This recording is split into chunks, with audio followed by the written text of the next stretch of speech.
Hello and welcome to another episode of Hessy and Maven. I'm Justin. I'm Raven. And on this week's episode, we're going to talk about Nickelodeon cartoons. Specifically, our top 5 Nicktoons. All Nicktoons are my favorite cartoons. I was definitely a Nickelodeon kid growing up. I did not watch Disney Channel, and I did not like Cartoon Network. I liked Cartoon Network. I was a big fan. There was definitely a lot of things on there that you could really only find on there. Mm-hmm. But I do love Nickelodeon. Nickelodeon was my vibe. For sure. Nickelodeon and PBS. But okay. Nickelodeon. Yeah. I feel like I'm giving Madame Zeroni today. I don't know. I'm trying to think of what that is. That's from Holes? Mm-hmm. Okay. Maybe. I feel her energy. Yeah, it's sure. Mm-hmm. Entirely possible. So first, let me apologize for last week there being no video version of the podcast. That's on me. I f***ed up, and it's all good. No worries. So moving on. I don't want to get too much into it. Yeah. Here we are this week. Everything's gonna be a-okay. But yeah. So this is coming out on a Tuesday. Mondays, I'm going to be trying to come out with new episodes of Hessy Maven Gaming, which means a new episode would have come out yesterday. I believe that episode I'm going to be talking about Team Foxcatcher, this really interesting story about a super wealthy man who goes a little crazy and kills somebody. They do. And kill somebody. And you may have seen documentaries about it, or you may have seen the live adaptation movie of it where Steve Carell plays this guy, John DuPont. It's a little frog. That's a little frog that Allie made me. Isn't that cute? I love him. For those who the mic definitely didn't pick up that, Raven said, I love him. You have to stage whisper. Oh, the mic picked that up, though. Oh, and that weird snort laugh that you just did. Jesus Christ. But yeah. And I'm going to be playing Street Fighter. So you can find that over on our YouTube, Hessy and Maven, one word. Normally we'll be putting out video versions of all of our podcasts, except when there's technical difficulties. Bear with us. Raven is part of our talent team here, but I am in charge of everything else. So all social media, editing, videotaping, technology, outreach, engagement, that's 100% me. So bear with me. But that being said, we also have a TikTok, we have an Instagram, we have a Threads, and we have an email address, hessyandmaven@gmail.com. So go follow us on all of the things, Hessy and Maven, one word. We would love for your support, and we would love to have a better community checking out all of our stuff. As I said last week on the pod, it can be quite discouraging sometimes when YouTube, especially YouTube Shorts, is for some reason showing a lot of our content to the worst of humanity, who likes to take the time out of their day to tell me something about my nails being painted, or the fact that we have a pride flag as a logo for the remainder of July, or something stupid. I don't know, but it sucks. So definitely get over there and show some support. That would be absolutely amazing. I really appreciate that. Please.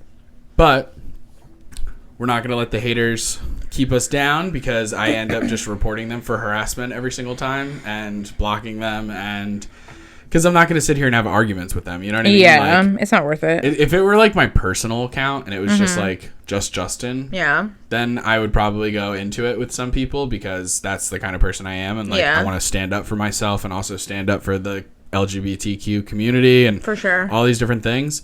But it's not. It's Hessy and Maven, the brand, bunny ears, because I'm trying to keep it as professional as possible. So I'm trying to, I'm not a fan of that thing that Michelle Obama said, where she was like, when they go low, we go high. I think that's a shit tactic, especially in politics. But this isn't politics. This is us trying to create a name for ourselves and to do podcasting and other content creation in order to be able to quit jobs and have this be full-time money making while also having fun doing it. Yeah. So it's just not very fun to go back and forth with a fascist who thinks that, I don't know, something stupid that they saw on Fox News. So yeah, it's not worth it. It's not like they're going to change their mind and they're going to be like, you know what? Good point. Yeah. You know what? Gay people do exist and they deserve love and respect. It's like, that's never going to happen with these people. So I pretty much don't argue with anybody about anything because I feel like you're just never going to change anybody's mind. And so for the most part, you're right. Like, you know, sometimes I see like different people who go on like those really insane podcasts and they have debates and stuff. I would I'm always never do like, that. why do you do that? No. Like, is your goal is either just to increase your own clout and potentially humiliate these people? But even then, it's like, why? Are you doing this for your own fan base? Or are you, like, do you expect to walk away from that debate? Debate is a fucking loose word for it. Because you're both just shouting at each other and not a single person is walking away going, you know what, they brought up some good points. Yeah. So, like, why are you even doing that? Is it because you just want content for your own page? That way you can do the typical, like, so-and-so destroys fascist or liberal gets owned by blah, blah, blah. Like, is that really why you're doing it? If so, you're disingenuous and I think you're a shitty person. Or are you doing it because this is me being really optimistic. Are you doing it in the hopes that this person's follower base has a couple outliers who are like on the fence and you think that you're going to snag them? You know what I mean? Like the way that like independent voters, like that idea. Is that why you're doing? That's me being optimistic and being like, that's the only good reason I can think of. I don't know. It's gross. But let's move on from all of this disgusting stuff and let's get into some fun. Let's have a good time. That's what Hessy Maven is about, right? Last week we talked about our least favorite celebrities and it wasn't about actually pointing at people who were like convicted of crimes or doing terrible things or anything like that. I mean, sure, some of them had legitimate reasons. You had Chris Hemsworth and you had some great reasons. Rachel Ray, terrible person. Just kidding. But yeah, like, we're trying to have fun, you know? So keep in mind that I just broke my pen and I'm going to move on. And do you want me to ask you my question? Oh, please. Yes. This is a new segment we're trying out where I didn't understand last week. This week I understand. No, now we got it. So we're going to try this. We're trying this new segment this month where at the beginning of the episode, before we get into our topic, that one of us is going to ask the other a question that they have found from somebody. Now, ideally, this would be from the audience. This would be from you guys, our listeners, our watchers, and stuff like that. So send us an email, hessyandmaven@gmail.com.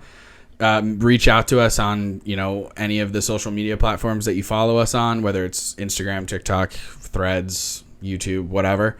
And if you have a question, like you're asking for advice on something, you went through something, you want to get our take on it, maybe you're just looking to do one of those kind of like, am I the asshole kind of situations, like just let us know. And depending on the question, as long as it's not ludicrous, now all I can think about is what if Ludacris, the rapper, reached out to us? It's like, am I the asshole for doing? I don't know why. Okay. I like Ludacris. I saw a clip of he seems like good people. Somebody roasting him at somewhere, and I thought it was funny. Oh, okay. Pete Davidson. Yeah. He was like, here are some rappers from your mom's Now That's What I Call Music. Yeah, funny. Yeah, that was really funny. Okay, are you ready? Yeah, bring it on. Come on. I think my husband is trying to poison me. Oh, gosh. I suspect he's putting something in my coffee. I notice it smells funny, and when I drink it, my eyes get super puffy and swollen. I suspect he's adding stuff to my lotions and bath products, which create brown discolorations on my skin. I've now switched to drinking tea and have left decoy shampoos and skin products in the bathroom and have hidden my good products. My hair and skin have improved almost overnight. Last month, I purchased a small camera and hid it in the bathroom, but I think he discovered it and deleted the files. So I moved it to a new location, and he put something in front of the lens.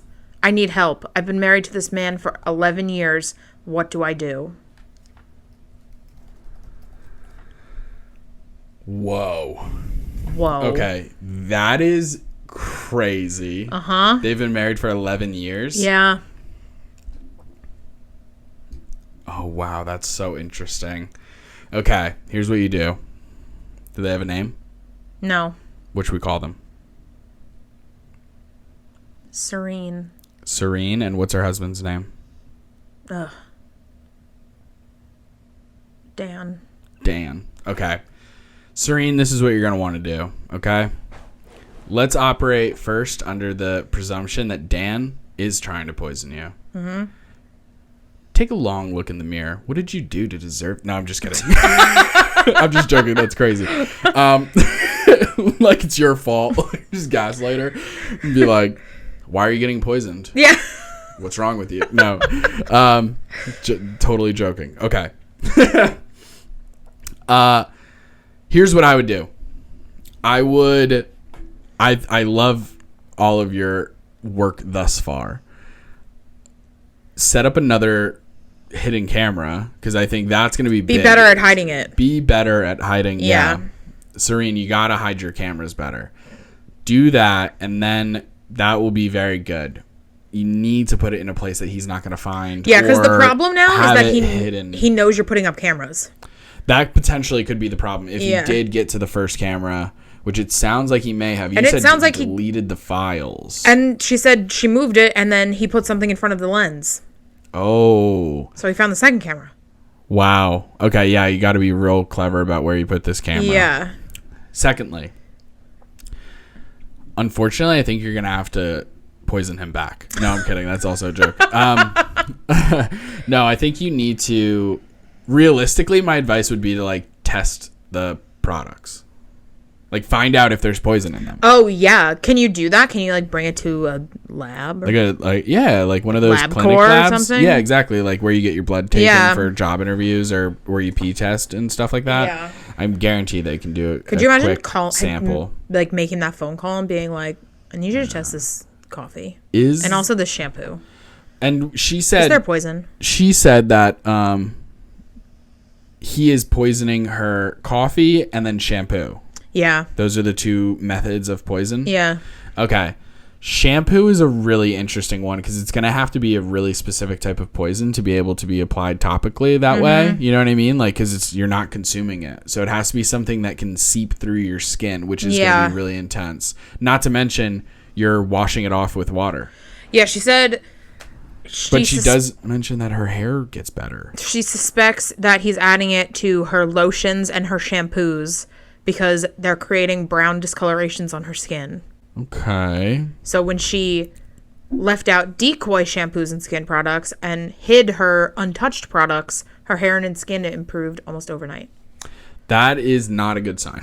No. That is not a good sign. Because I'm going to go with the assumption, Serene, that you are using the same products in terms of brands and stuff like that, and you're not like accidentally... I'm also going to give you the benefit of the doubt that you're not like accidentally buying like self-tanning lotion or something silly. Yeah, it sounds... Ooh, this is crazy. This is a nutso one. The thing when I was reading this is that if my coffee was making my eyes puffy and swollen and I was getting brown spots on my skin from stuff, I wouldn't jump to being poisoned.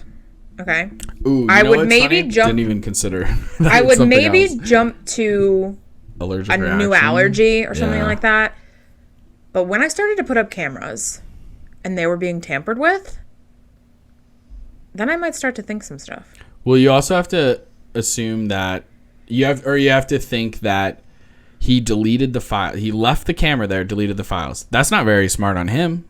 No. That's silly. If you're trying to poison your wife and you're like, oh, I found a secret camera, I'll just delete the files, but I'll leave the camera there. If so, ergo, she's going to know that the files were deleted. Yeah. That's not smart. Then he moves something in front of the lens. Now, yes, that can mean that he found it and he's just moving the thing.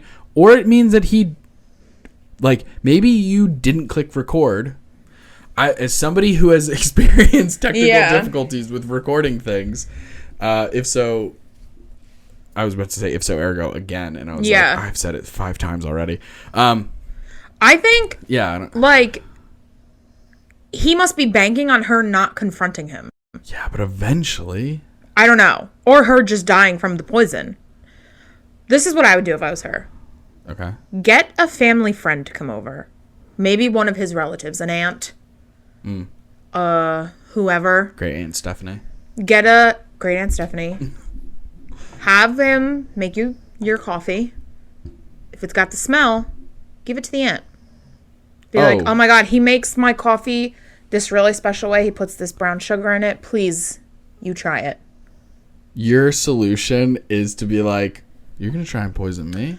I'm going to poison your great Aunt Stephanie. My solution is that if he knows there's poison in it and he doesn't want to poison great Aunt Stephanie. Oh, you're not actually going to fall through. No. I'm hoping, if I'm her, I'm hoping he'll intervene. If he, for whatever reason, goes, babe, no, that's meant for you. Don't give that to great Aunt Stephanie.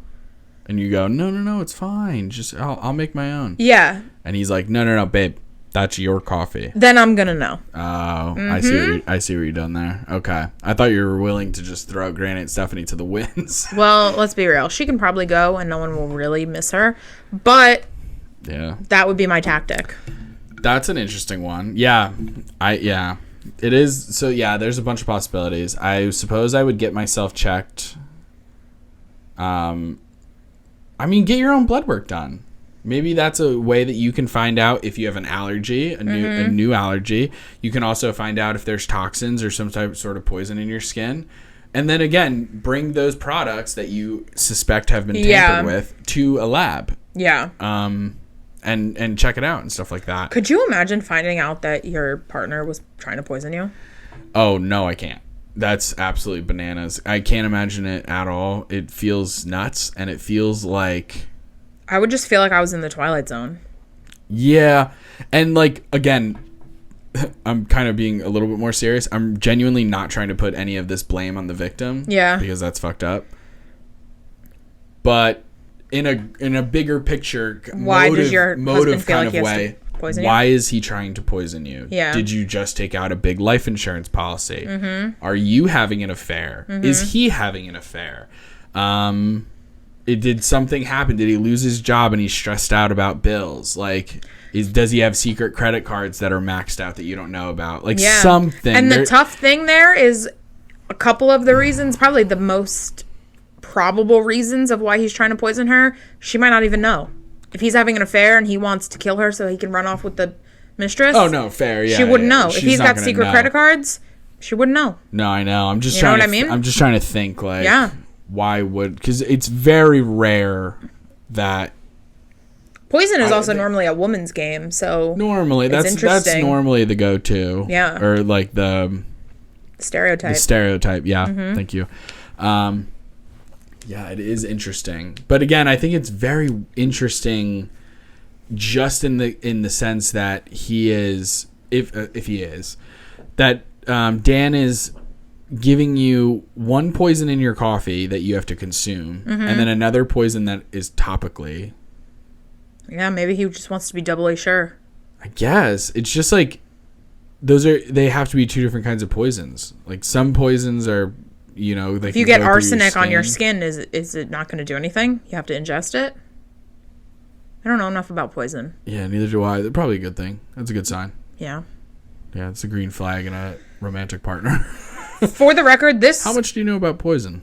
Nothing? Good. This question for advice was sent into Elle magazine. Oh, really? Yeah. Wow. What did they say? Did they have a response or anything like that? I don't know. I can click on the appeared in Elle magazine button.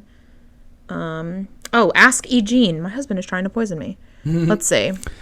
That's so crazy.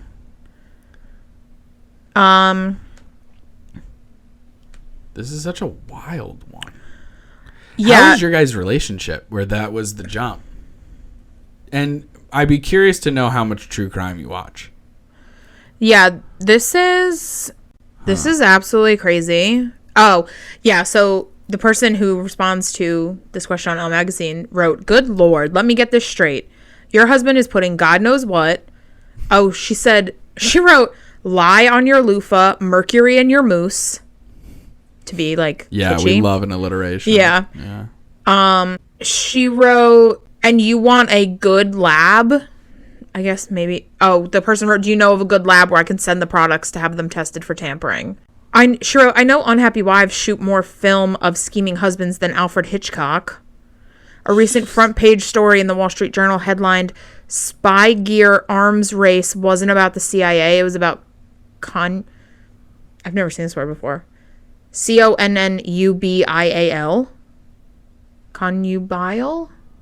Connubile? Mm-hmm. Sure. Espionage. Trust me, your lawyer will have the products tested. But really now, if you got... Wow, I hate the way that magazine journalists like this write. If you got to video this chump because you think he's trying to murder you, does it matter what tests reveal? Your marriage is finished. What if he's not trying to murder her? Harsh. Yeah, this could all be a weird misunderstanding where none of this is actually happening. You have allergies. The only thing that isn't explained is the fact that your skin cleared up. That's weird. Yeah. I'll give you that. That's very weird. I don't know. Yeah, this is interesting. Hey, gang, when you're listening to this episode or watching it on YouTube or whatever, put down in the comments what you would do. Like, what? This is a crazy one. Yeah.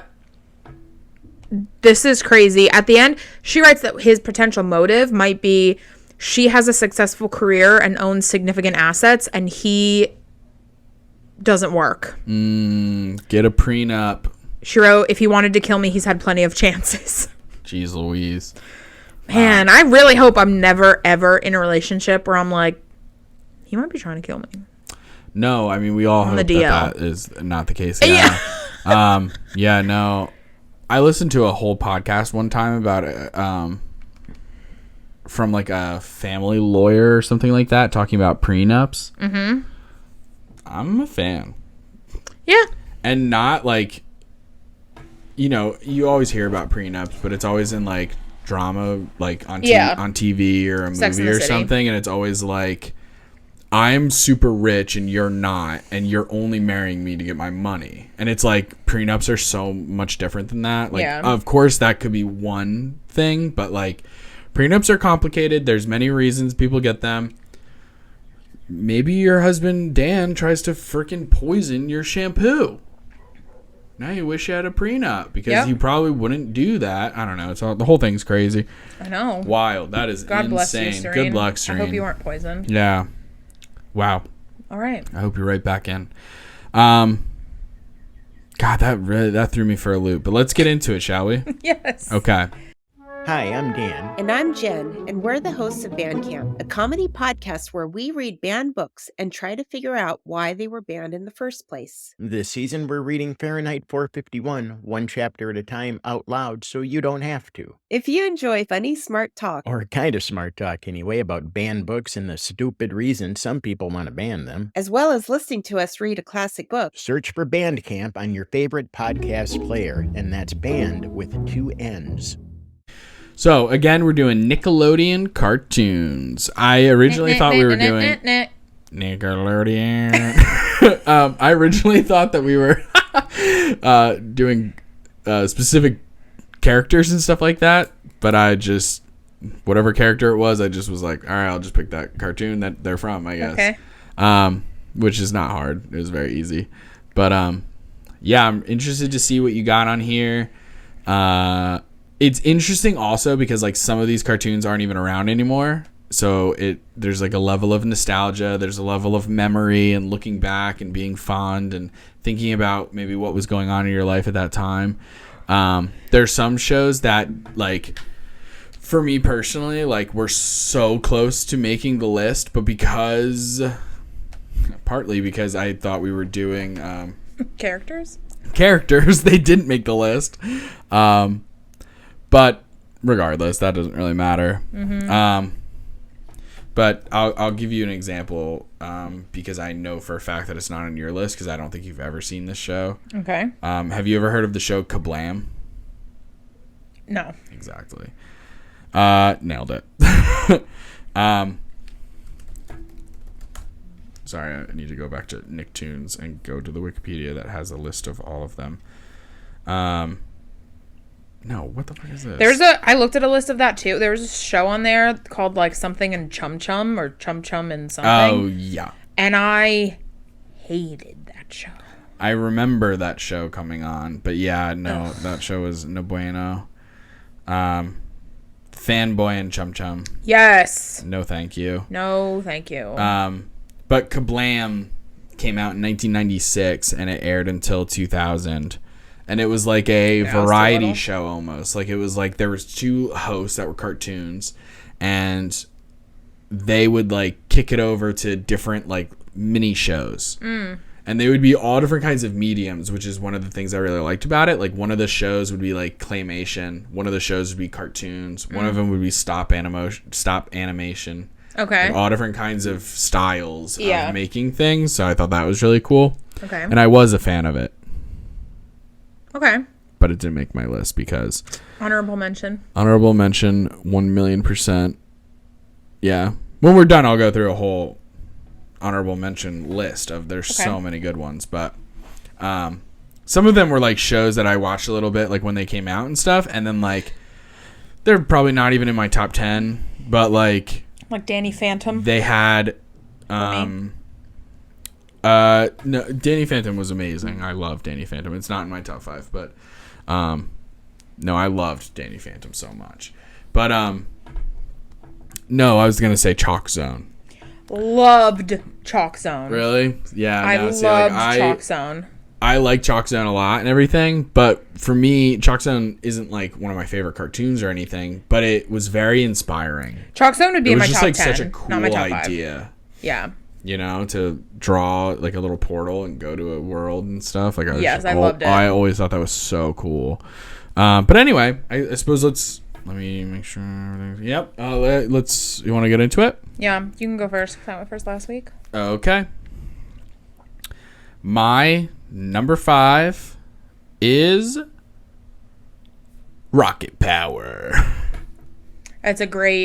Rocket Power is a fantastic show. Rocket Power is amazing. Didn't they used to go like ooga booga, ooga booga, booga? Oogie boogie, oogie, yeah. Oogie, boogie, oogie. Yeah, their little hand thing that they would do.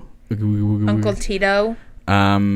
There was Tito. There was Raymundo. Raymundo was the dad of Otto and Reggie.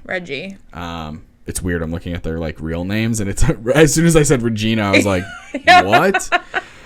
Just like under my favorite character from that show, which would have made if we were doing that, was Twister. Mm-hmm. But his real name is Maurice. Oh yeah. And then he has got an older brother named Lars. Mm-hmm. Who was a jerk. And then you had Sam, aka Squid. He's the friend, right? Yeah. He's their friend. Yeah. Because it's the 4 of them. Yeah. But yeah, I just always loved that show. It was just like, I mean, come on, it was kids in like what looked like California or something like that, and they're just like doing all kinds of, I guess, like extreme sports. You know, like they're skateboarding, they're cycling, they're doing rollerblading, they're surfing, skiing, snowboarding, like any kind of extreme sport, and they're doing it. And it was so cool. I remember there being an episode that really sticks out because, again, Twister was my favorite. Mm-hmm. And one of the reasons he was my favorite is because he always wore a hat backwards. Mm-hmm. That was my jam. That was your jam. As a little kid, from the ages of about 5 up to 6th grade, whatever age you are, I had a bowl cut. Yes, you did. I had a bowl cut, and I would change it up a little bit. I did what was called a surfer's cut, which is really just a bowl cut with a middle part, so it got even worse. And I put highlights in it in 4th grade, so it got even worse. But anyway, I was afraid to cut it because I had serious self-esteem issues, and I was like, yeah, I hate this haircut, which is why I'm covering it with a hat any waking moment that I can. But also, I'm so afraid to do something different. Yeah. So I was stuck. Like, every time I got my hair cut, I would come out, like, crying. Like, oh, my God, I hate it. But I was so afraid to try something new. And I would just put a hat on all the time. To the point where I got tan lines because I would wear, like, a snapback. And, like, It wasn't until going into 7th grade where I got a short haircut and was like, oh, well, I just wasted 6 years of my life. Like, what an idiot. Yeah. I'm afraid to get my haircut right now because I don't want to look like Lord Farquaad, which is what I fear will happen. Yeah, you would pull it off, though. Lord Farquaad? Mm-hmm. Yeah. Yeah, Rocket Power is great. Josh said he loves Rocket Power. Yeah, good man. It fits. It's such a good show. It's just like, it was really funny. It was silly. I liked the animation style and like the bright colors. The intro was all like very like groovy and like kind of like like a lot of that kind of 90s style like guitar licks, like the kind of whatever. Trying to remember like the Rocket Power. Was it something like that? Nailed it. Is that it? I don't know.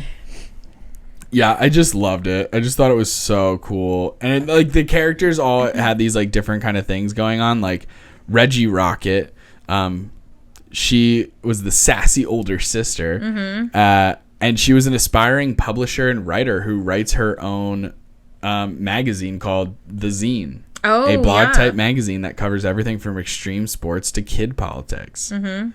Amazing. Cute. Maurice Twister Rodriguez is kind of like the right hand man. Twister is not exactly known for his intelligence, as he not only is he somewhat dim-witted and oblivious, but he also has quite the gullibility streak. And then you have Sam Squid Dullard from Hutchinson, Kansas. Oh god, so funny. And then you have Raymundo and Tito and all these different secondary characters and stuff like that.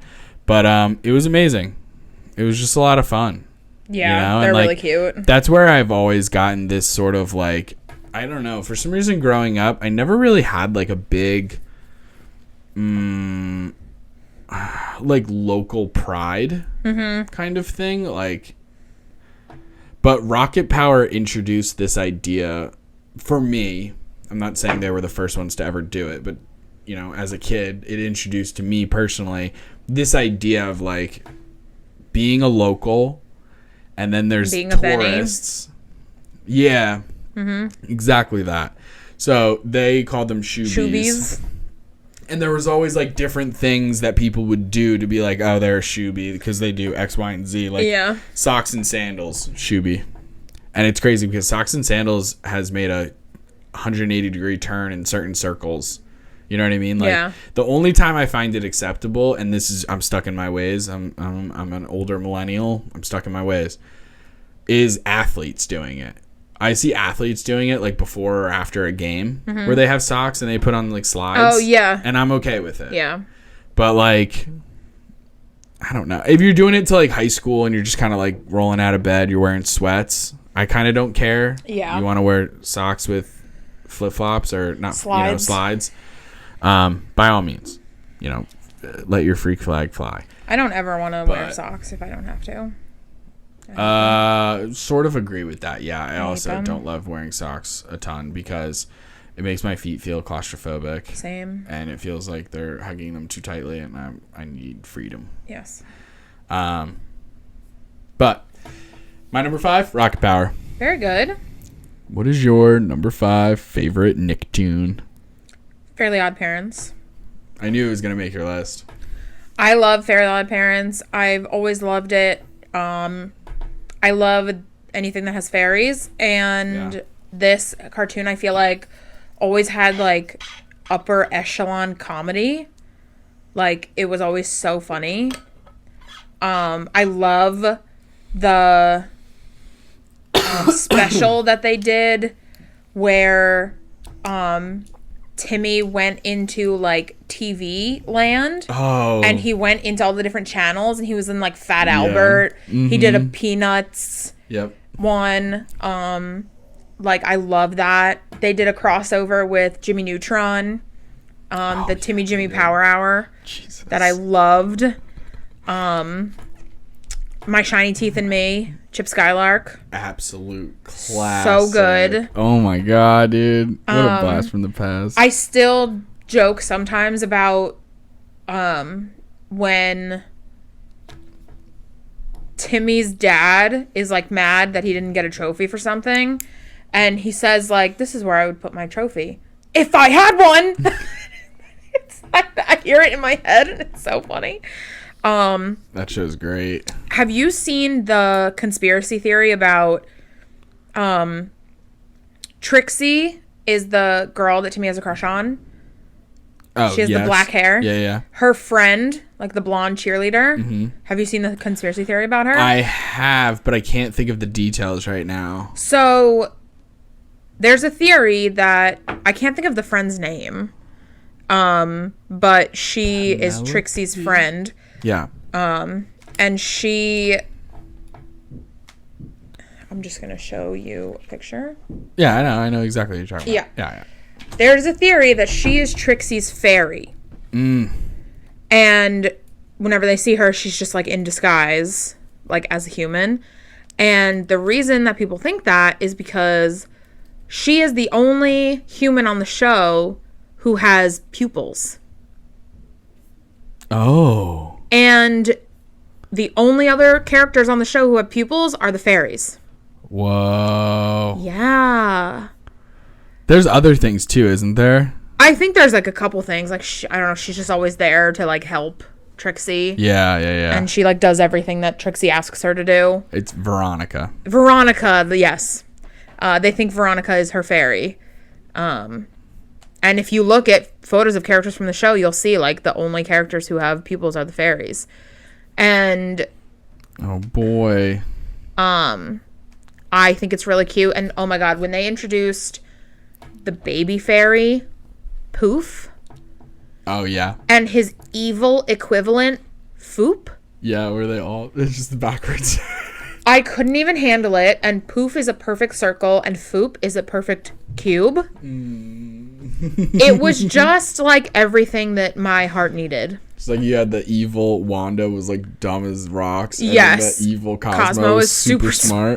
Yes. So funny. I did love Cosmo. Yes. Man. I saw a clip the other day on TikTok of one of the episodes where they put Cosmo gets mad at Wanda, so he like leaves her, and they put him on a dating show. Oh, God. And it's like the dating show where there's like a curtain in between him and the female contestants. Yeah. And they Contestant number one. Yeah. If we were to go on a first date, where would you bring me? Yeah. I'll bring you to. Yeah. And then at the end, like they open the curtain and he sees them and they're like beautiful supermodels, and he pushes his hands through them and moves them out of the way, and Wanda's behind there and he's like, Wanda, and it's so cute. My God. I know, they're so cute together. Yeah, they're so cute. They really are. Yeah, I love Fairly Odd Parents. I'm looking at like new images of the show, and it looks like they've like added another member of the family. There's like a little girl who's blonde. I don't know anything about that. I haven't watched it in years, but old Fairly Odd Parents was my fucking jam. It really was. Doug so Dimmadome, good. owner of the Dimsdale Dimmadome. Doug Dimmadome. Doug Dimmadome. The Crimson Chin. Oh, brilliant. Yeah, the bronze kneecap. All of them. Yeah. The iron lung. It's so good. So funny. I also really remember that one episode where Timmy uses a bunch of magical items from different holidays to like save Santa or something like that, or save Christmas. Yes. Amazing. Yep. Holiday episodes of old cartoons were just unmatched. So good. Yeah, Fairly Odd Parents, a great one. Yep, that's my number 5. All right. Give me 1 second here. There's a spike I gotta keep track of. Okay. My number 4 is actually one of... So when Nickelodeon first was sort of like created, obviously there's like precursors and stuff like that, but like Nickelodeon came out with like Nicktoons and this idea that they're going to put out a bunch of cartoons. They came out with 3 cartoons that all aired on the exact same date. And the idea was that they would hit certain like different audiences. One of them was Doug. One of them was Ren and Stimpy Show. And one of them is my number 4, Rugrats. Rugrats is excellent. I love Rugrats. I just remember watching like every episode when it comes on today, or even when you hear the like in the background, like, because Kate sometimes puts it on for Savannah. Oh, I love that. And I can just hear like that sound that it makes in between episodes when it does the kind of like the title screen pops up and it's like yes, or like the end of the intro where it's like the milk bottle gets squirted on or whatever. I just have such fond memories of the Rugrats. I remember like Aunt Kelly used to almost like refer to me and my friends as different Rugrats, and me and Mikey D'Amelio were Phil and Lil. I love Phil and Lil. Yeah, they were my favorite. They were on my list. But. There's frequently when I go out on my like daily excursions on my days off, I'll put an outfit on to intentionally look like Phil and Lil's mom. Oh yeah. Sometimes you got to. I love the vibe with like the female symbol. Yes, I love her, Betty. Yeah.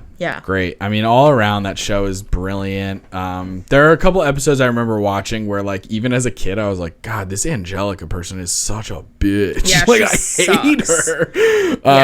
She's like a bully and all this stuff. But there's a couple episodes where you feel for her and stuff, like when she puts on the vanishing cream. Oh my God. And Dee Dee's like, listen, I've been listening to Dr. Lipschitz, and he's this child psychologist, and he says we should just play into it. And Drew, her dad, Stu's brother, is there, and she like cuts his tie off, and he's like, how did that happen?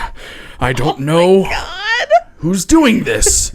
And then finally she's like, Dad, I want some ice cream. And he just pretends like she's not there. And she starts crying and stuff. It's so funny. But I loved Susie Carmichael. Oh, brilliant. And I love when they introduced Kimmy. When they introduced her, she was my favorite. Yeah. Absolutely. I love Kimmy. Yeah, the Rugrats go to Paris. That is... And Chucky gets a mom. The best movie out of a TV show. Oh, it's Rugrats Go to Paris. Really, really good. I loved it. It's so emotional, but so good. It's very fun. Yeah, I love the Rugrats. I mean, yeah, we can Reptar. I love it. I love the grandpa. I loved the episodes because it was like kind of unique. Just because like, you know, Christianity and Christmas kind of prevail all the time, but like seeing the episodes where Dee Dee's parents get to explain different Jewish cultures, Hanukkah and Moses and all these different stories. Obviously Moses is also part of the whatever. But I get it was awesome. And then like my favorite episode of all time, I think, was the one where the little babies have superpowers. And it cuts back and forth. It cuts to like the kids like throwing like massive boulders and like Angelica is like a robot and she's like cutting them away, and then it cuts to like real life and they're just throwing stuffed animals down the stairs. But it was just brilliant. Like Tommy had the ability to turn into animals, the best. Chucky was skunk. And Chucky, he was stinky. Phil had the ability to shoot spitballs, and Lil was like, I think they called her like dotted line girl, because it was like she was supposed to be invisible and you could just see the dotted line of her outline or something like that. But yeah, it was brilliant. That episode kills. And then I also have real serious nostalgia for like the video games, like the really early Rugrats video games and stuff like that. They had a mini golfing mini game, and it was my God, that's really cute. Fire. It was so good. That show. Oh my God, I love the Rugrats. But yeah, number 4, Rugrats. Very good. Love the Rugrats. An all-time classic. My number 4 is As Told by Ginger. Yeah. I thought that was going to make your list at some point. Remember as much of this show as I'd like to. I should really like put on some episodes. I think it's probably like on Paramount Plus or something. But Dutch from TikTok loves As Told by Ginger. Oh yeah, it's his profile picture, isn't it? Yes. Yeah, like his little icon. It's such a cute show. It's she's a middle school preteen who would do anything she has to do to be popular. And she's got 2 best friends, Dodie, who has the pigtails. She's like blonde, has pigtails, and Marcy, who is the little seal girl living in a seal world. That's probably like the most memorable thing that ever happened from As Told by Ginger. It's so funny. It's one of the best. We love Marcy. Or the day that kid gets his braces off. Darren when he gets his braces off and he's suddenly hot, and everyone's like, "Oh shit, we didn't realize Darren was fucking hot when he had braces." Didn't he have? He had like a. To be fair, it's like a whole headgear. Yeah. It's not just like braces. I forgot. It's like a whole bear trap on his fucking face. And then the mean girls were Courtney and Miranda, and they were so mean. Yeah. And I love Ginger's mom, Lois. She has like the weirdest hair. Oh, I remember. Yeah. Yeah.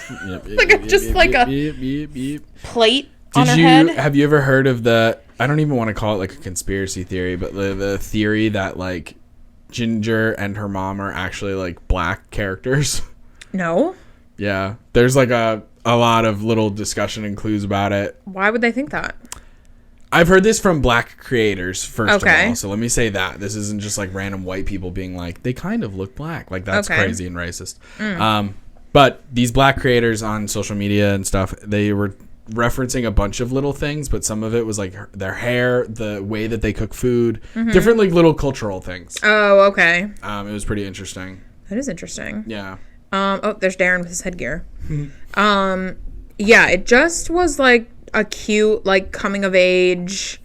It was very relatable. Yeah, like when with you're a like great in theme elementary song. school and great theme song. Macy Gray. In elementary and middle school when you're just like so desperate to fit in and there are mean girls and you hate them and their names are almost always Courtney. Sorry. Sorry, Courtney. And hopefully you marry. She had red hair and I had red hair, so like I loved that. Yeah. Yeah, it's just a great show. It really was. It was Love really Best good. by Ginger. It's so cute. Yeah. Also, I think Darren is fucking rude to her when she decides that she likes him, so he can fuck off. Just saying. Yep. Okay. That was a good one. That was your number, what, 4? 4. We did? Okay, so now we're on number 3. Mm-hmm. Okay, brilliant. My number 3 is Hey Arnold. Hey Arnold. Football head. Yep. Great. I loved this show. I thought that it was one of those shows where obviously it features around Hey Arnold or Arnold, but they just did such a good job of making the cast like so deep and making it like you genuinely wanted to know more about all these different characters. Yeah. Like, I can't even think of all the characters' names because there really are so many. Helga. Well, there's the obvious ones like Helga. Gerald. Gerald, yeah. His very tall hair. But more than that, I mean, you have Brainy. What's his deal? He's the one who always pops up behind Helga, and she like punches him in the face. Eugene Horowitz, freaking nerdy guy. Who's the Harold? Harold is like the kind of chubby one. Yeah. There's an episode about how cries. he's Jewish, and he has to do his like I don't know if it's like his bar mitzvah or what, but he's like reading from the Torah. Yep. The grandpa is an absolute goat. He's amazing, so cool. Sid, backwards hat. I always identified with him. Phoebe, which was Helga's friend. Lila. I always wanted Arnold and Lila to get together. Oh yes. Big time. I always wanted that. Here's the thing. I love Hey Arnold because it was very funny. It was set in like this almost New York City style neighborhood that I like romanticized even as a kid and still do to this day. This idea of living in the city and stuff. And he lives in this like crazy apartment building kind of. It's like not a like an walk apartment up. building. Yeah. But there's like all these different families that live there and stuff. And you get to know all the different people who live in his house and stuff. And he easily had like the best bedroom. Oh on yeah, Nickelodeon the TV. coolest fucking bedroom. I always wanted that room. Yeah, his couch would come out with a remote Yep. control. He had a beautiful ceiling that was made of glass that his friends could get in and get out and stuff. But then, one of the reasons this show sticks out to me so much is their ability to talk about some intense stuff. Okay. But do it. Some of them were just like straight up intense. Okay. Some of them were intense, but they did it in a fun way. So, for example, there's a character named Rhonda, She's like the tall, skinny girl with black hair. Okay, yeah. She is always like really rich, but there comes a time when like I guess her family loses their jobs, or I can't remember the circumstances, but she's not rich anymore and she's actually like broke. Okay. And she's struggling with think it I because remember she's that. trying to keep putting on the facade of her Yeah. being wealthy and her having means and everything, but she doesn't. And that was really intense. Then there's an episode where we meet I mean, you see him a bunch, but Mr. Hyun is like this Asian gentleman who lives in Arnold's little walk-up, and you find out that he had to leave his family behind when I think the Vietnam War. It was either the Vietnam or the Korean War, and he had to leave his family behind and do all this, and it's like, Yeah. whoa, what? Like, Yeah. that is insane. And he talks about it, and it's just like so intense. And then there's this intense theory that like I don't know is like technically proved or anything like that, but like there's a lot of stuff that points to it. It's never, I don't think it's ever been like established canon 100%, but it's like you look at all these different things and it really is, it seems like the writers were trying to put in this subtext of Helga's mom being an alcoholic. She's always drinking smoothies. There's plenty of times where she's stumbling and slurring her words. There's a time where she drops Helga off and Arnold's like, oh, your mom got her license back? And she's like, no, but she has to go to work. Yeah. Like there's so many little instances. So there's like some really intense stuff going on there. I love Helga that has it rough. there's an episode where I could talk on and on about Hey Arnold. I like the episode where they talk to the pigeon man. Oh, Pigeon Man is really good. And then he Stoop flies Kid. away with the pigeon. Stoop There's the Kid Pigeon never Man, eats the a Stoop Kid. There's Chocolate Boy, who's addicted Oh, to chocolate, yeah. and they switch him to radishes. There's an episode where Hey Arnold, I keep wanting to call him just Hey Arnold. Arnold gets almost like borderline mugged on the bus, and he gets like stuff stolen from him from these like thugs. So he decides to start learning karate and self-defense and stuff, and his grandma is the one who teaches it, and his grandma puts a fly in her hand and is like, grab the fly, and she's like dressed in like ninja clothes, and she's like, grab the fly from my hand. And he eventually learns how to do it, but then it goes too far where he ends up like hurting somebody who was innocent or something. It was a great show. It's a great show. Hey Arnold. I really enjoyed watching that show. I would love to pick it back up. But yeah, Hey Arnold. Very good. Stoop Kid's afraid to leave a stoop. Amazing. Okay, my number 3. Bring it on. Come on. All Grown Up. Wow. This is controversial. Whoa. It ran for 5 seasons. Really is. So I wasn't the only one who liked it. But I know a lot of people didn't like it because they were like, Rugrats or nothing. Yeah. But I loved All Grown Up. Yeah. It was exactly what I wanted. It's exactly what I want from like every show that I love, where like get them a little bit older to closer to my age and then keep the show going. Yeah. And it was just so fun. It followed Tommy, Dill, Chucky, Phil, Lil, Kimmy, Angelica, and Susie, all as preteens, having to deal with adolescent issues, making their way through middle school, making new friends. Trying to just like cope with their lives. But I loved it. I loved Kimmy. She was like so cute and like eccentric and wore combat boots, and she had like the spiky hair. I remember an episode where she tries to get into, I forget if she's like Korean or Japanese, but she tries to get into like her culture, like figure out like her family. Like I love seeing them all older. Dill was always really weird. He always wore that hat that had the like things, the dangly things that you know didn't smell good. Just saying. Oh yeah, Dill stunk. Stinky boy. Yeah, there was. Oh my god, I remember this. There was an episode where they meet this like famous singer. Oh, I remember that. Yeah. And like I wanted to be her. Like I remember loving this episode because I was like, oh my god, I want to be that. She had like this like turquoise teal hair with these high pigtails that Angelica also had. I think they sing with her at the end of this episode. And it was just such a good show. You had to see Chucky be a little bit older.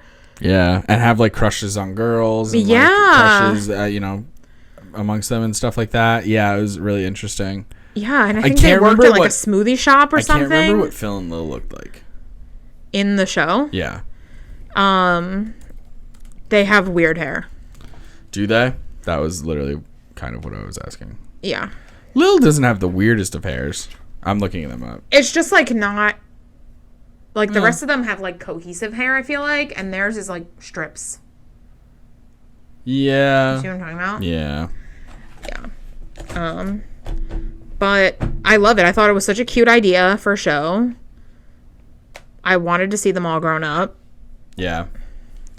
There's an episode where Lil dyes a strip of the front of her hair blonde. Like, it was just like so cute. I just loved seeing them be older. It was cool. Yeah, I really liked it. Awesome. All Grown Up was a great show. If you didn't like it, you're lame. Shove off. Yeah. That's a good one. That's a good pick. Thank you. Now, we're on to number 2. Mm-hmm. Here's my conundrum. Hey, if we don't have crossover in the next 2, I'll be surprised. Oh, we're going to have at least one. Yeah. I'd be surprised if we don't have 2, but we're going to have at least one. Yeah. But here's my conundrum. Mm-hmm. My number 2 really should be my number 1. Okay. The only reason it's not is because I kind of forgot that it was a Nicktoon. Okay. I forgot that it was like Nickelodeon first. Okay. Because it's on Netflix, and Yeah. I just like completely forgot. Yeah. So I kind of was like, and I thought we were doing characters. Yeah. But I definitely like it better than the other one. So you know what? I am going to switch them. Okay. I'm going to switch my number 2 and my number 1 to reflect how I truly feel about these shows. I love both of these dearly. Mm-hmm. One of them I can still watch on repeat. Okay. And enjoy every second of it. Yeah. The other one I love, but every once in a while I'm like I can watch some of the older episodes, but some of the newer stuff, and I don't know if the show's still going, but like some of the newer stuff I'm like in it slightly less. Okay. But anyway, my number 2, because I have switched them around, is SpongeBob SquarePants. Okay. I love SpongeBob. I love it so much. I love the different characters. I love the episode where they make fun of Texas for being stupid. Have you seen Sandy TikTok cheeks. clips where they say, like, you can always tell when you're talking to someone who wasn't allowed to watch SpongeBob growing up? Oh, no, but... By the yeah. way, Josh is one of those people. He wasn't allowed to watch SpongeBob, so he doesn't understand SpongeBob references. Oh, my God. It's really Poor sad. soul. I yeah, know. that sucks. Yeah, I'm SpongeBob so is sorry for excellent. you. It's so good. It was so funny. I just remember all of the different... There's so many different funny moments. I was thinking about it last night, and for some reason, one of the first things that comes up in my brain of SpongeBob is the episode where they find a baby scallop, and it's kind of supposed to be like a bird, and They take care of it. it's SpongeBob and Patrick, and they both are picking up this little baby bird, and SpongeBob goes, "Oh my God, it can't even fly yet." And Patrick goes, "What's wrong with it? Is it stupid?"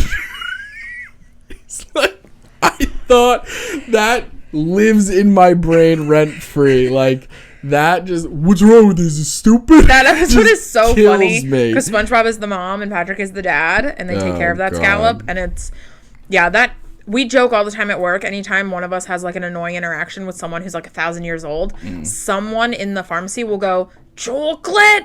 Are they selling chocolate?" Because I remember that's what when it's they like. first invented chocolate. I hated it.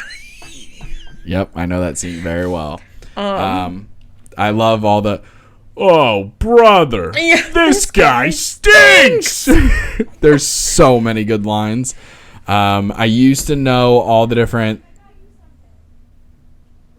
What the fuck? I don't know what that was. That was weird. I used to remember the CAMPFIRESONG song. Oh, The yeah. campfire song. I used to remember F is for friends who do stuff. F is for fire that burns down the whole town. U is for uranium. Bombs.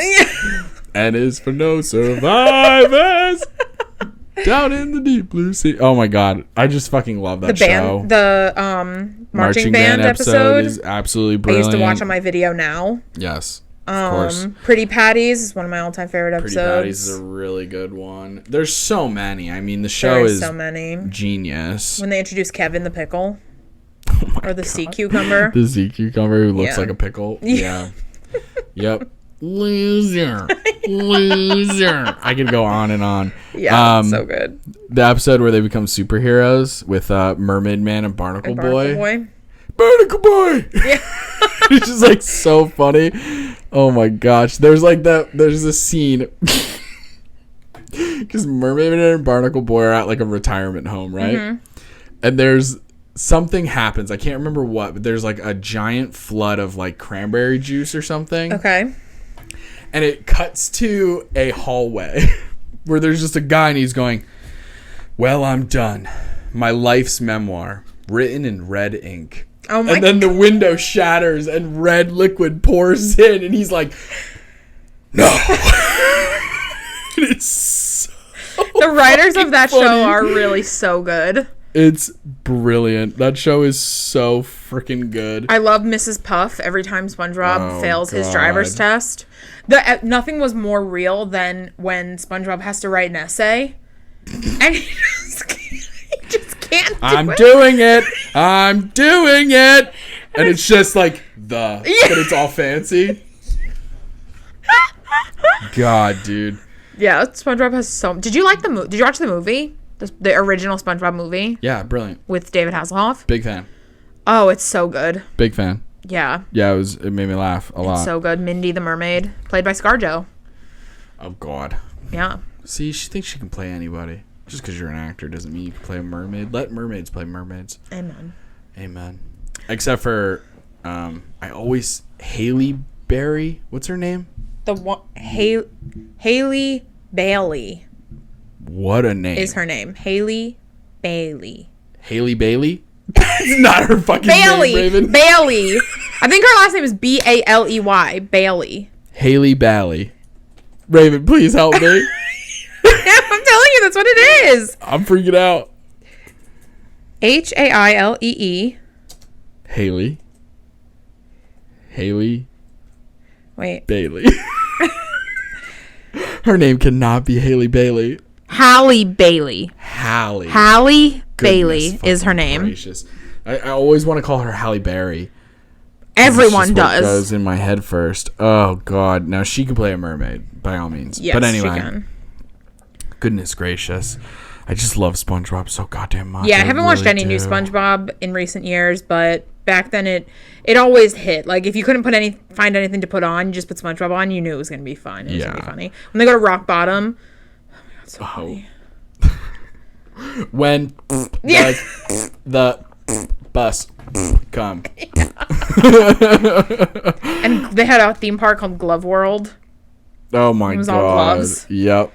So funny. There's so many funny parts, man. When the episode where Patrick's family visits, and they have a whole episode with Patrick's family, and then at the end they're like, You find out it's not bad. it's not even Patrick's family because Patrick's real family like pops off the bus, and I'm pretty sure they're just like, oh, yeah, I guess we're not your family. Well, have a good one, and then they just like the episode where SpongeBob eats, where he's like, it's Sunday morning, so he's like, I'm gonna have ice cream for breakfast, and then he goes in, and he's like, oh, I don't have any ice cream. You know what? All of these onions and ketchup. Oh my God. And then he has bad breath all day, but people think that he thinks that people think he's ugly. That he's ugly. Yeah. And Patrick's like, you gotta yell it. And he's like, I'm ugly and I'm proud. And it's so freaking funny. Oh God. Yeah, it's a great show. It's a great show. All right. I really should watch it. That's my number 2. Okay. It was my number 1. Yeah. Because I was gonna pick SpongeBob. Mm-hmm. Because of all the funny things. Yeah. But I get it. My number 2 is Avatar: The Last Airbender. Yep. You could not pick it. No, you had to pick it. It's the show that holds up over ages. Over ages. It was so amazing good. when it came out in 2005, and it's amazing now. Yep. It's fantastic. I can't wait to see everything they make from it. with this new Avatar Studios thing. Oh, yes. I was just about to say, because there's like kind of two different things going on. There's the Netflix live action, and then there's Avatar Studios. Yeah. That might not be the specific name, but it's essentially a studio production company that is all Avatar based. And they are, oh my God, they have so many cool projects down the line. Yeah. I want to live in this whole world. Me too. I'm all about it. Yeah. I'm all about it. So excited. Yeah, I can't wait. I want to see new seasons where there's a new Avatar. I know. I want to see prequels, forward culls. I want to see I want to see it all. I love it. I absolutely love the show. I want everyone in my life to watch it. It holds up. It really does. It's funny. It's emotional. It's got everything. It's got good fight scenes, action, comedy, like drama, heartfelt moments, character growth. It's got everything you want. The character growth is next level. It really is. It's just so good. It's got a terrible live action movie that was made. M. Night Shyamalan, you deserve a swift kick in the pants. You really dropped the ball. Really? You actually dropped the ball and you were playing a sport that didn't involve the ball. Yeah. That's how bad you did. We were like literally Nickelodeon was like, here you go. Here's everything you need to know. One thing, his name is Aang, and then there's Sokka. And here's what it all looks like. Uncle Iroh is a little chubby, but he's very powerful. And M. Night Shyamalan went, I don't want it. I'm going to do it my own. I'm going to do it wrong, and I'm going to do it stupid. Yep. And everyone hates you for it. Yes. Anyway, that's my number 2. It's a brilliant pick. Yeah. Yeah, it's so good. Well, my number 1 is Avatar The Last Airbender, so... Yeah. I thought good. This is where we were going to have crossover. Yeah. When I was picking characters, it actually came down to Katara. Really? Dude, there's nothing like that scene where she makes the rain stop. Forget it. When she, you know what I'm talking about? When she's like confronting the guy who killed her mom. Dude, that scene is intense. That and the scene where she pulls moisture from the grass and like all the grass around her dies when she's fighting that bloodbender woman. And then you see the bloodbender being like, what? Like it's slow motion. She's like, she goes, what? And she makes a face. And then water hits her from the bottom and from the top in 2 different directions. And you see this old lady do a fucking cartwheel. And it's so gruesome. But yeah, no, Katara just blew me away. She's just so freaking cool. And her growth is so intense. Like, when you see her, like, early season 1 versus even when she battles, I don't remember his name, but like the waterbending master in the Northern Water Tribe. Even that is super badass. She gets her butt kicked, but like even that was badass. She single-handedly changed an entire culture's view on gender. Insane. I just want to play this really quick. Wait for it, because I wanted to say the line she says, but... Is someone there? Oh God, Raven. What are you There it is. doing? She lied to you. She was protecting the last waterbender. What? Who? Me! That's where it is. Me! It's so good. And then she's like, and all the rain stops and forms like a sphere around them. And that is a really good scene. ooh, man, yeah, she's just so tough. So cool. My favorite character from that show is probably Toph. Toph is awesome. But Toph is just like in the when you first meet her, she's a little bit of a brat and it annoys me. But like she grows on you. She's very, very cool. And she's so cool. Like watching her fight, she invents metal bending. Insane. So awesome. And the fact that she lives in the swamp when she's older is I know. So yeah, perfect. it's very on brand. So perfect. Yeah.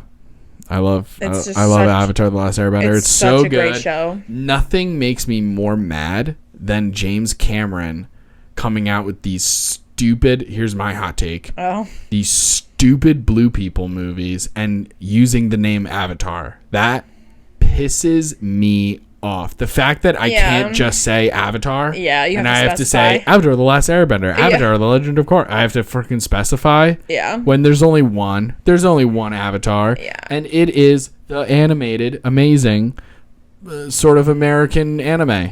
Yeah. Because it's kind of an anime, but it is like, I guess, a Western studio. I guess it's like, oh, you can't buy champagne unless it's from the Champagne region of whatever. But Yes. Fair. anyway, that's my number one. Avatar: The it's Last an excellent Airbender. number one. Atla. Yeah. Atla. I fucking love it. I love Watch it if you haven't so seen it. much. It's incredible. Are you ready for my number one? Yeah, now I don't know what it is because I thought it was going to be Avatar: The Last Airbender. It almost was. Yeah. But this show holds such a special place in my heart that I couldn't replace it. I brought up a list of all the shows too. It's the wild Beavers. The wild thornberries. It's not angry Yeah. beavers. I hate angry beavers. The Wild Thornberries is the Wild a Thornberries. really good pick. Yeah. I love the wild thornberries so fiercely. Mm-hmm. In the same vein that I love Zabumafu Oh. and that show with the globe is the host. Mm. And see how they grow. Mm-hmm. I just love animal nature TV shows. And this was an animal nature-y cartoon. Yes. That was so cute. Eliza travels the world with her unusual family as her parents make wildlife films. It just reminded me of the Irwins. Yep. Eliza's talent for communicating with animals gets her into lots of crazy adventures. Yeah, she can talk to animals, which was my fucking dream growing up. Yeah. Like, I would have done anything to be able to talk to animals. And it's so cute. Her dad is Nigel. He's crazy. They have Donnie, who they adopted, who I think, like, was raised by monkeys or something. So he, like, can't talk, and he just makes crazy noises. And Yeah, he just goes. yeah. And he's played by Flea from Red Hot Chili Peppers. Oh, wow. That's The crazy. bassist. Yeah. Isn't that's that a fun crazy? fact. Isn't that insane? Yeah, that's a wild fun fact. Nigel Thornberry sticks out to me not just because of his gigantic nose and his amazing mustache, but because of his voice having that like really specific British accent. Yeah. Like that kind of thing of just being like, Eliza, get over here. Yeah.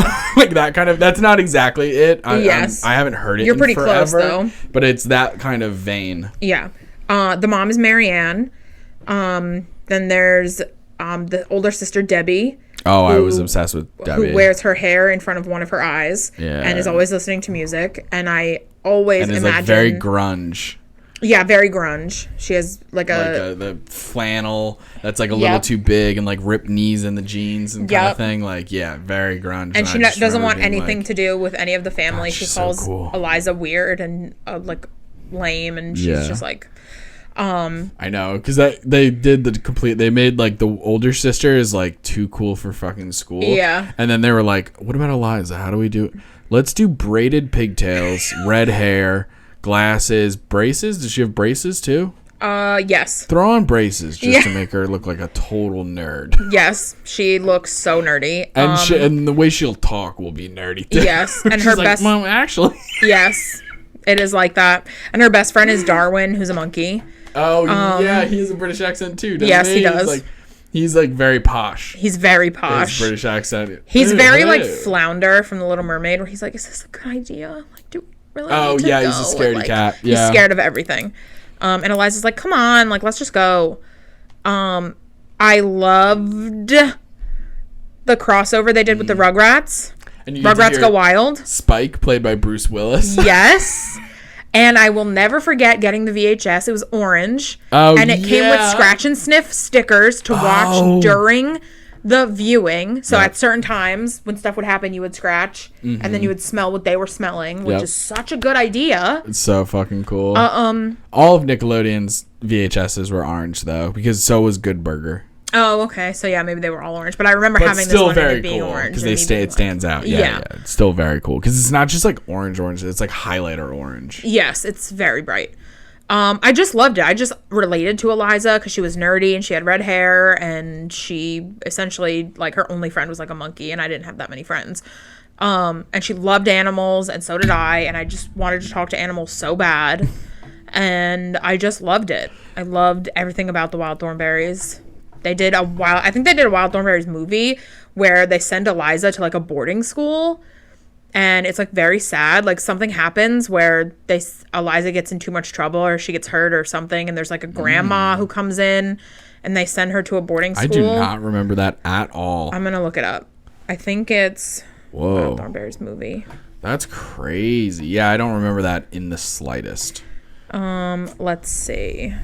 But I hope someone listening to this remembers so I don't sound crazy. What is happening? Yeah, I'm so sorry, everyone. What are you doing? I don't know where that sound came from. Let me see. Tim Curry played Nigel Thornberry? Did he? Oh, now that I'm thinking of it. Oh, maybe in the movie Wild Thornberrys 2002. I don't know. But yeah, it sounds exactly like him now that I think about it. That would make a lot of sense. But anyway, like, yeah, remember that thing that went viral, the like meme of where they mixed Nigel Thornberry with the Little Mermaid, that scene where she crests on the rock and the wave hits. Oh my God, her, yes. And it was just Nigel Thornberry. Yes. Giant nose. Oh my God, that guy had a schnoz for sure. He's like a proboscis monkey, but a human. God, so what funny. am I thinking of? I just remember, yeah, Nigel Thornberry is so funny. I really want to nail his voice. He has his laugh. Oh my God, he's so funny. Yeah, in the Wild Thornberrys movie, Eliza plays with a family of cheetahs in Kenya after their mother puts her in charge of the cubs. When Eliza accidentally strays too far from the cheetahs' home, poachers in a helicopter kidnap one of the cheetah cubs. Eliza is determined to save the cub, causing her older sister Debbie to tell her family about Eliza's antics. This prompts her caring but straight-laced grandmother Cordelia to send Eliza to a boarding school in London for her safety. Much to Debbie's dismay, since Debbie wanted a normal life. Debbie wanted to go to the boarding school, not Eliza. Upon arriving, Eliza discovers that her pet chimpanzee Darwin is stowed away in her suitcase. He gets Eliza in trouble, but then it's like all this stuff about how she needs to get away and she needs to go back to save the cheetahs. Wow. But yeah, she gets sent to that boarding school, and I remember it being very sad because it was like the last thing on planet Earth Eliza wanted to do. Sounds sad. But yeah, it's such a good show. I flippin' love it. Yeah, just to pick things up, let me just I don't want to alarm you, dearest, but I'm afraid I've lost the sight in my eye. I don't can't even do it. It's so... I didn't want to alarm you, dearest. Like, it's just like, it's such a weird... My throat has to do such weird things in order to hit those notes. Wow. Oh, it's so good. God, I love doing accents. Yeah. Nigel Thornberry. That sounds like Tim Curry big time. Yeah. It's so funny that he can go from, I didn't want to alarm you, right over to anticipation. Yeah. From Frankenfurter. He's a talented actor. Crazy. He really is. He's absolutely fucking brilliant. Yeah. I love Tim Curry. The only time I hate Tim Curry is in that one episode of Criminal Minds that he's in, or 2 episodes that he's in. He plays that really gross, like, disgusting guy who has, like, terrible teeth and stuff, and he drives around in a camper, and they're in LA, and they have to do the blackouts, and he sneaks into houses. Yes. Gross. I don't want to. I don't rewatch those episodes. No, and because it's I don't that like weird him. one where, like, he kidnaps a girl and then becomes friends with her. Yes. Or, like, he thinks that he's becoming friends with her or whatever. He's like, I thought you liked me. Yeah. Or I don't like this at all. Nigel I hate Thornberry, anything please. like that when people's teeth are. Yeah. Oh, boy. Mm-hmm. No, thank you. That was one of the things when they were trying to catch Richard Ramirez, the Night Stalker. Mm-hmm.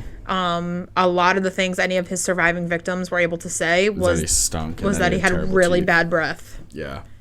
I think that's one of those Criminal Minds episodes that's based on something, like, loosely. Blech. The same way that on So Apple disgusting. TV they have the Crowded Room. Oh, and yeah. it says, you know how you and I were talking about it, and you were like, yeah, I heard that that's supposed to be about this guy, Billy Mulligan, I think. And I was like, I watched that documentary. It can be about it or, like, similar, but there's, like, huge differences. So, like, I think it's based on a book written about It Billy is. Mulligan. It is. Yeah. And it says inspired. Yeah. So it's like, famous case of this guy who had a bunch of different split personalities. Yeah. That inspires me. I watched the clip. But you it's sent not me. like Tom Holland is playing Billy Mulligan or something. You know what I mean? Like, it's not. It's just literally the only same things are the time period and the split personalities. And the fact that at that time, the majority of psychologists were like, this isn't a thing. And then like you have like the one woman who... Amanda Seyfried. And in the Billy Mulligan case, there's like the one woman who's like, I think this is a thing. Yeah. And I think he's got it. Yeah. And everyone else is like, you're a woman. What do you know? Of course. I watched the clip you sent me of Tom Holland acting when the altar switch. Yeah. It's good. Really good, right? Yeah.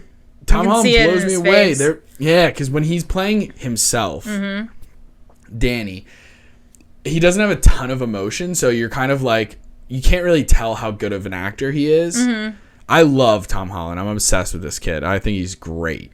But then you finally start seeing, these are huge spoilers for the show, but it is called The Crowded Room, and it is based on a story about a guy who famously had multiple personalities. But anyway, when he starts switching and you actually get to see him as these different personas, that's when you're like, oh shit, like, no, he's awesome. Because like they did a little bit of it starts with him and Amanda Seyfried, the psychologist, meeting. And then one of the episodes was mainly about Amanda Seyfried and like her personal life and how she got involved in this case. So it's a little bit of almost like a prequel, like a flashback kind of thing. And you get to see the first time that she meets Tom Holland's character. And at that point, like, she's like goes over to him and he immediately is like, hey, what's up, sis? How's it going? And you're like, that's not Danny. Like, what the fuck? But that's her first time meeting him, so she doesn't even know. Right. You know, it's that dramatic irony. Man, that show is blowing me away. New episodes on Fridays or Thursdays or something like that. I saw just watched it. He's taking a break from acting after that. Really? Yeah, he like publicly announced that it like affected him mentally to play that character and like put himself in dark places. So he's taking like I think like a year off acting or something like that. Good for him. Yeah. Yeah, good for him for having the self-awareness and the the courage, I suppose, to stand up. Yeah, I mean, it says it after every episode and before the episodes. Like, if you or anyone you know need help, call these numbers and stuff like that. And we'll end the episode there. Yeah. If you or anyone you know are having any kind of dark moments or those kind of thoughts of self-harm or even worse or anything, definitely make sure to reach out to them and try and just let them know that you're there for them and that they're not alone and that they have things to live for. And obviously it's easier said than done, and there's no perfect way to do it if you're not like a trained professional in that kind of field. But I just think it's important it's so easy to send a text, send an Instagram message or something, just making sure people know that for sure there's a lot to live for. And it's so easy to get trapped in the present when you're like, wow, everything sucks right now, and not think about what your life's going to be like in a year. You know what I mean? But that's enough of that. Love you all so much. Thank you guys for listening to another episode of Hessy and Maven.